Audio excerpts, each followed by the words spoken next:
Hello my lovelies, the best designer bags of all time. I'm so excited to make this video. I absolutely love designer bags, but I'm super careful about what I wear and what I own, and I only want to just have the best. I want to have timeless pieces that have great quality, that, you know, we're paying premium for the brand name anyway, but I want the quality to still be there.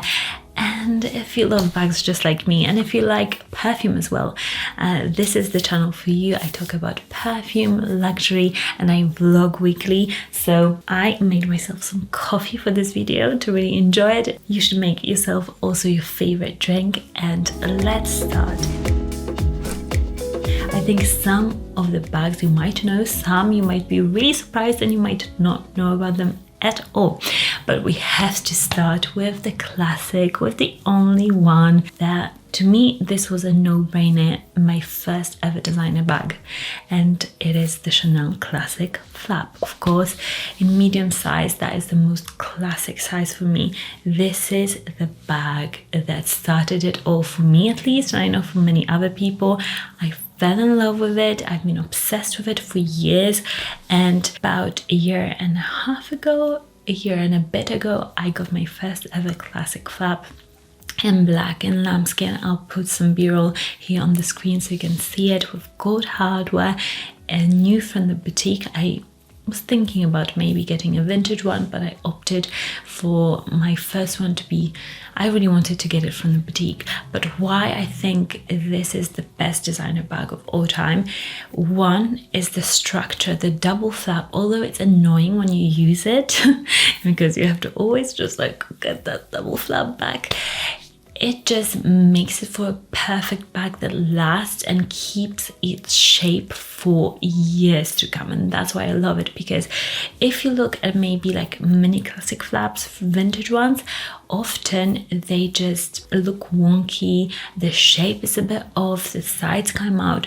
whereas with the classic flaps, pretty much all of them still have the structure, and I think that's what makes this bag so timeless. Another thing is the whole ASMR factor of it. I just love it, maybe because I'm just such a person that like pays attention to detail like that, and I love just like music and beautiful things and soft things. I always like touch clothes, and I'm really a bit crazy because I can tell like if material is like cashmere or if it's like a polyester, something blend, I can always tell just touching it.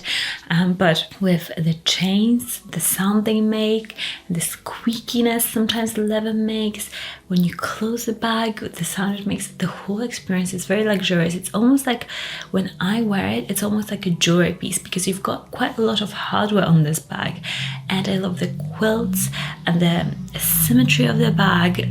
It's a bag that I have worn with sweats before, and I think it looks super cool with sweats. I might be in the minority, but I think even with sweats, it elevates the outfit. You can wear it crossbody, you can wear it double up on your shoulder, you can wear it like single chain on your shoulder. I think it's so versatile. You can wear it to evening, very fancy occasions, but you can always wear it with jeans. So I think that's why this bag is a perfect bag for every single occasion. If I was to buy only one designer bag, I would probably buy only this one, because although it's super expensive, I think this is like the holy grail of bags. Next up, let's talk about something a bit different, because I'm thinking, okay, you probably know some of the bags that will be on this list, but this one is one of those that I absolutely love, and it's Hermes Plume bag.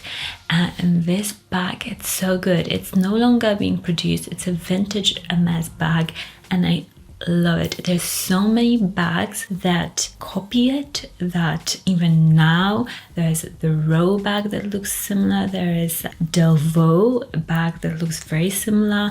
There's many. It's like one of the first like handbags to be made as a handbag and not as like luggage bag. This is such a beautiful, bit vintagey looking, but clean cut, beautifully made bag that I absolutely adore. I want to get myself one of those this year for travel. They're not too expensive. They're not like Birkin prices on the resale market. No, they're about like £1,500–2,000. So yes, it's expensive, but not, you know, Birkin level expensive. This bag is so beautiful to me. It's so timeless. It's still being produced like this sort of shape. Other brands are producing it. It's one of those that can never go out of style. And I saw it on somebody traveling. It was like an older man traveling with this bag. And I was like, oh my gosh, he looks so chic. Like most people have no idea what bag it is. And I love that fact. I think that is what makes it just luxury, because you can repair it and it's not like super flashy, you know. So if you don't know about this bag, look into it. It's stunning. Next, I have thought about this list quite a lot, and when I go and research into something, or if I get obsessed with something, I go deep. I go on like a months-long research party about different things, and that's why I've got so many perfumes, because, you know, I just love fragrance so much. I went fully into it. Hopefully my bag obsession won't get that crazy. I mean, please. To me, a Loewe Puzzle Bag, it's one of those best of all time designs that lasts, and even if the puzzle bag goes out of style, I think it's a great bag anyway. But we've seen it's been around and loved for ages. Many people absolutely adore it. Many people who are into Hermes are also into Loewe, and I think there is quite a bit of correlation. I would even say that maybe Loewe is trying to be the new Hermes, not exactly copying Hermes, but the level of quality of the leather, of how just they design things to be so timeless but also so beautiful. They even have a Loewe blanket that looks very similar colors to the Hermes Avalon blanket. There is just a lot of parallels, I feel like, and I have nothing like against Loewe if they're trying to be like, you know, long-term brand. They're not trying to be like super trendy.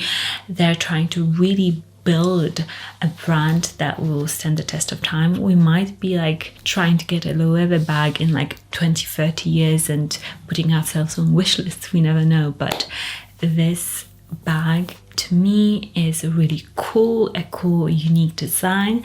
The leather is a really nice quality. I would love to own one of their bags, and it's just something that I think the whole brand will stand the test of time, and it's something worth investing into. Let me know if you agree. Next up is, of course, a Birkin, and a Hermes Birkin.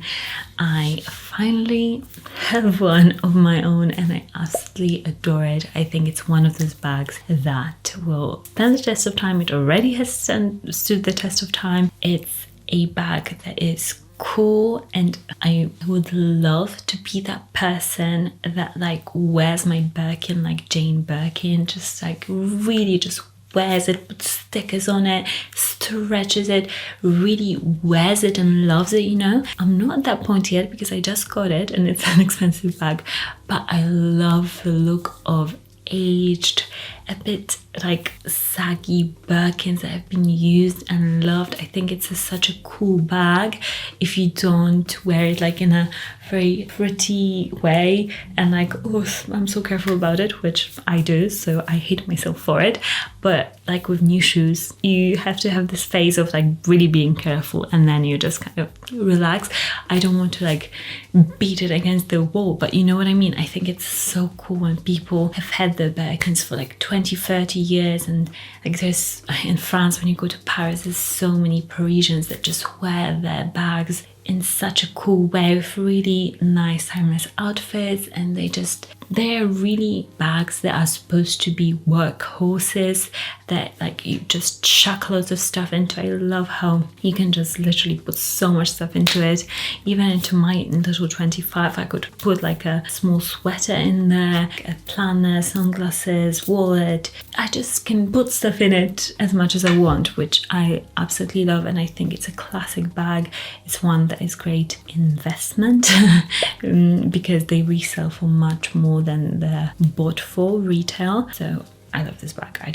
I'm obsessed with it. I'm obsessed with Hermes and how just you can wear their bags forever and then repair them and wear them for years to come. I think it's just an amazing way, an amazing planet conscious way to consume luxury. And actually I was thinking about the other day that, you know, in the olden times, maybe, I don't know, but I was thinking that, you know, now we can buy loads of cheap things that serve a purpose, but then we throw them away. But in the olden times, I was wondering, like, if people only owned maybe like 1 or 2 sets of clothes, one for special occasions, one for every day, I bet that these clothes were luxury level. They were really expensive because they were custom tailor-made for that person. So even like poorer people, I guess, they would own luxury, you know, luxury pieces, luxury made pieces, whereas now we are richer as like nations,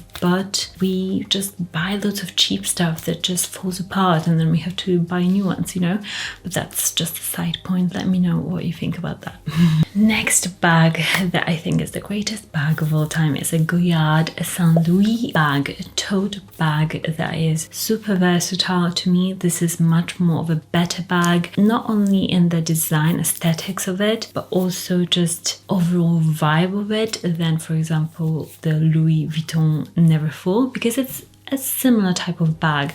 But to me, the Goyard one is a bit more of a luxury piece. It's a bit harder to get. It's one that goes a bit under the radar. The logo isn't as vivid, and I think it looks so cool because you can get so many different colors of it. You can get like bright electric blue, you can get red, you can get yellow, green, and I think it's so fun because you can actually choose a color for a little pop, but it's still like a super big tote bag that you can just wear for travel and stuff. I would love to get one, but I know they're a bit harder to get, and I would love to get one in Paris. So for me, this is a super versatile bag, a bag that is well designed. Many people love Neverfull, but I think I would much rather get myself a Goyard tote than Louis Vuitton Neverfull because of like the vachetta leather that stains and there's a lot of problems with it, whereas on the Goyard you've got coated straps, so you don't have that, for example, that difficulty with it.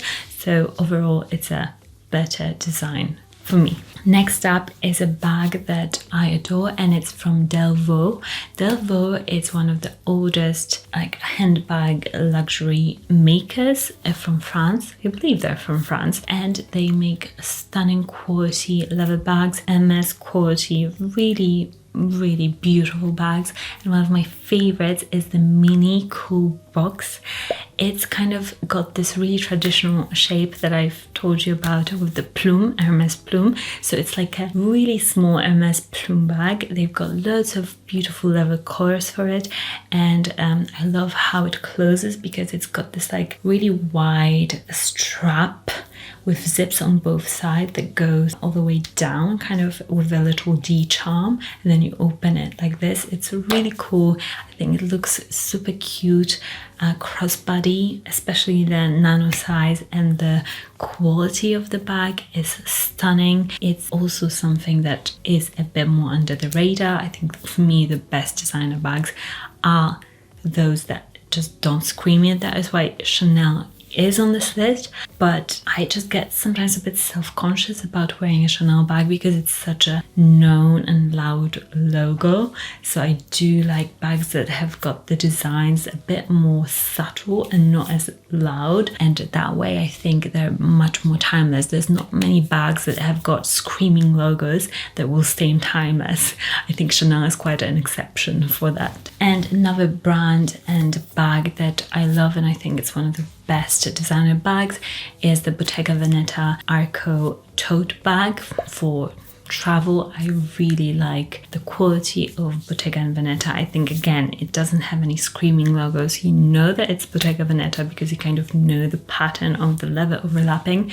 But I even saw a video of this guy taking apart a Bottega Veneta bag and saying how it's amazing value for money, for example, compared to Chanel, because you actually get really good quality leather and quite a lot of it because the patterns are kind of of overlapping, so the bag is using much more leather than some other brands for the same sort of a shape bag.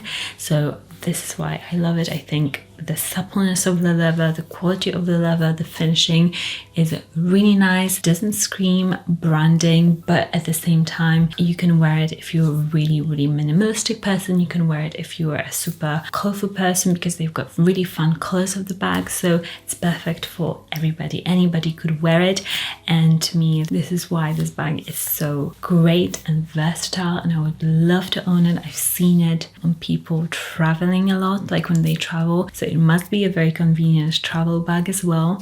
So I would love to own it someday. I absolutely am in love with it. I think it's on my list, definitely. Did I forget any bags? Let me know. What do you think? What bags are your favorite? I know I didn't include, for example, a YSL bag. There is a reason for that. There's just different brands that I haven't included, but let me know what you think. In your opinion, what is your favorite design of a bag? What bag you would love to own? Maybe you already own it, but yeah, and I'll see you in the next one.